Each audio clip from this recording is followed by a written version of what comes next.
Morning all, Pete Delete. I'm at Mercure Hotel, Nandi, Fiji. I've stayed an extra night. During the day yesterday, the cyclone intensified and it was pretty hairy, shit flying everywhere. But today the sun's out, the storm shutters are down, and business as usual in Fiji. Interesting to observe in the foyer this morning that I was sitting having my never-ending breakfast and watching people, as I tend to do. And firstly, interesting to see how closed people are. They don't want to make eye contact, and most of them are trying to get back to their busyness. They got stuck here yesterday, no planes in or out.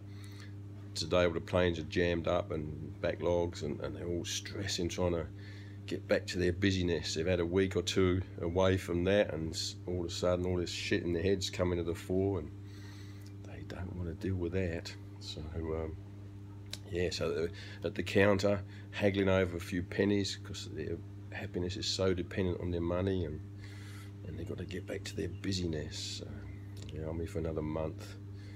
I'm not sure if I have any money. I'm not sure if my credit card wouldn't work because the systems were down, or if it just doesn't work here. But I've got about 65 bucks Fijian to last me a month. I'm excited about that. But yeah, I might get to town, there'll be money there, I don't know, we'll see. Doesn't matter. What are we going to talk? Yeah, I've been reading a book, and this one here. It's it, Woman in the Wilderness, and a friend of mine recommended. I don't read much at all. Doesn't interest me. But I prefer to find my own truth and write my own books. But a friend of mine who is writing a book recommended it, so I thought I just picked it up at the airport. It was on special. The hype's over, so they become cheaper. And Dutch lady in New Zealand that just went bush with a partner, and early stage, but shaping up to a good little book. She's still dealing with all that shit in her head, and it's all coming up, and she's at the stage where she's sort of keeping busy and avoiding that. But I'm assuming through the book she gets to face it and deal with it. But the first chapter, actually the first page, really caught my attention. I don't think she realised what she'd written. Something I've realised in my journey into the quiet mind: once your mind falls still, suddenly little whispers and little messages and psychic abilities, psychic connections, and I've seen it more and more. My friend Bobby the Bush Fairy, I've spoken about, as a child, her father used her psychic abilities as like a little party trick, and it really confused her. She would read adults' minds, and they'd be thinking one thing and saying another. So we all know, well, that's what happens, isn't it? And she couldn't work it out. She still can't work out all the deceit and nastiness, and that's why I'm so gifted to have her in my life. You know, she's just like that pure innocent child still, which I'm rapidly getting back to. But yeah, so first chapter of the book, first paragraph actually, she's way up in the hills in New Zealand, and she just thinks she could see her partner way in the distance, way out of earshot, and she just thinks to him, and you know, and he stands up and turns around and starts waving to her, you know. So I'm assuming, I don't think she picked up on it, because it was that she's realising the same thing. When you get away from the busyness, we all have these gifts, these abilities, and the more we tap into them, the more we see them, the more we get to recognise it, and it just keeps building. So it's really nice. So I was going to show you today my survival kit, but I don't think I'll be needing to survive. I'm off into town today to meet a girlfriend that I met last time I was in Fiji, a beautiful being, and so I'm going to explore that. I've written a poem, I'll do it one day, called Cautiously Courting. Old school letters and just getting to know each other. See a few warning signs when I'm talking with her on Viber. Somebody walks past, or she hears a woman's voice. She's, who's that? So I think there's a bit of jealousy there, but we'll talk about that. We'll see. But yeah. But I'll do a poem. Yes, do a poem. This is one I may have done this before. I'm not sure, but it's sort of it's etched in the back of my cabinetry in my van.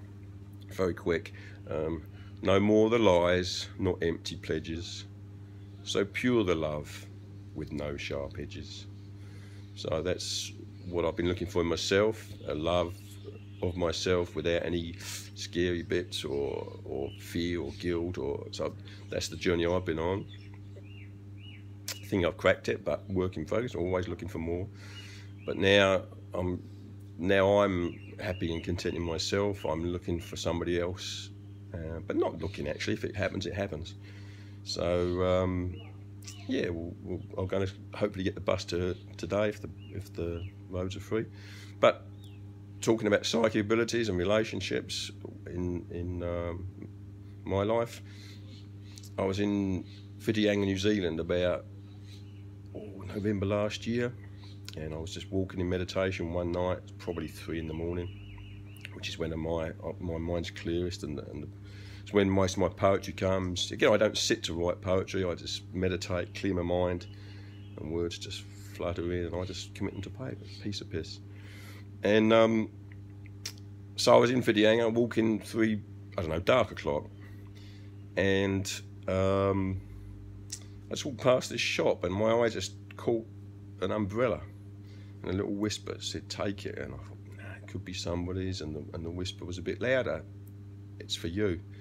So anyway, eventually I took it, and I was told it was to take to Fiji with me, which I was booked to go. So here's the umbrella here, actually. I've got it with me now.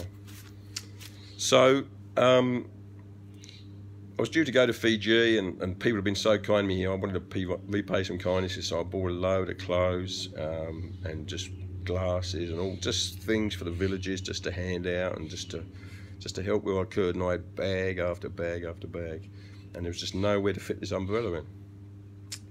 So I tried fitting it in, and the more I tried, it was sticking out, and I knew I was going to have trouble with overweight, and I didn't want to. Anyway, I thought, no, I'll leave it behind, and it was coming through really, you've got to take it to Fiji. And I thought, right, take charge. So I spoke back in my mind, if you want me to have an umbrella in Fiji, organise it. And I just left it at that. So thought no more of it, went to Fiji. It wasn't raining. Walking along the road one day in meditation, and there in front of me was an umbrella. So I just pissed myself laughing, picked it up. One of the little ends had broken, so I fixed that, put it in my pack, thought no more of it, wasn't raining, walked into town. And the day before, I'd had a connection with this beautiful Fijian Indian lady in a what they call a department store. It's hilarious, but it's Luke's Big Bear, Singatoka, highly recommend it. So yeah, long story, but I just had this connection with this lady. The minute we locked eyes, we fell in love, and she touched my finger, and my whole body just come alive. And I've heard about these things, but it happened once in my life, actually. That's another story. And anyway, so we had this connection, and it was just amazing. We were both mesmerised by each other, and it was nothing physical. I actually didn't even really see, although it turns out it's quite a tidy little, beautiful being, beautiful in all respects. So, and she would serve me, I paid my bill, and she wrote on a bit of paper a phone number, which really surprised me. So the next day, I woke up thinking, well, where's the harm? I can always take her out for coffee or have a chat. So next day I went into town, backpack, umbrella, and made an excuse to go into the shop and buy something I didn't really need, but, you know. And she wasn't there. So, oh, well, that's all right. Obviously not meant to be. So I left, went for a walk, and 15 minutes later, I suddenly little thought, where's your umbrella? Oh, so I looked, wasn't there. Retraced myself, and I realised I left it in the store. And so I went back to get my umbrella. The first person I saw when I walked in the store was Sangeeta, this beautiful lady. And we talked, went out for lunch. Long story, but so if I hadn't have had that umbrella, we would never have connected again. So it was, I don't know what the reason is, but it was clearly we were meant to meet. I think a lot of it was in love. I just started, in my mind, now I've learned to observe my thoughts. In my mind, I started to build a picture of the future and how we could do this and do that. And I got to the point I was observing, I even worked out what I was going to wear at my wedding, you know. Oh, wow. the old program, you know, conditioned mind. And so I just laughed and brought it back to now. And but yeah, so there's that, you know, my old programming of what a happy life looks like and what you're, so that programming's delete, Pete delete. So now it's just minute by minute, totally in the moment, and explore what love looks like in a relationship. And if it doesn't work, part in love, you know. Hearts don't have to, love doesn't go on and off, it's a constant. So waffling a bit, I'm gonna have a little meditate, have a swim. I might go and have another look at the everlasting breakfast, and talk to you tomorrow, I think. Yeah. Oh, just a thought. So in the restaurant last night, because it was all hunkered down, it was all closed in because of the cyclone, and people that would never have met suddenly started talking to each other. And I met a lady from Vegas, Las Vegas, and we got chatting, and she was really struggling. She had no internet, she couldn't do anything, her mind was really coming to the fore. And so yeah, I did a few poems, and she just a bit of peace come into her life, so temporarily. And I got bubbles out. I've been face paints and bubbles for the kids in the villages. It's brilliant, eh? If you're travelling and you want to get into villages, start with the kids. And I come across this by accident when I lost everything. I came here, last money in the world, face paints and paints for the kids, and colouring books. I went into hospitals, and I thought, I'm finished with the world. Last act on earth will be do something good in the world. You know, if they find me dead under a coconut tree, they might at least think good of me. They didn't find me dead. They brought me to life. You know, the kids were all over me. The villagers just surrounded me, and I realised there's nothing wrong with me at all. Just the society I was trying to live in. You know, this fear-based society. Anyway, this lady turned out to be she's a ambassador for a resort island called Vanga Island in Fiji, and her and her boss have shared me a night in this luxury resort, boat trip over to the island, and food, everything. Yeah, so it's going to be fun. I think that's on Saturday, which is, I don't know, 2, 3, 4 days away.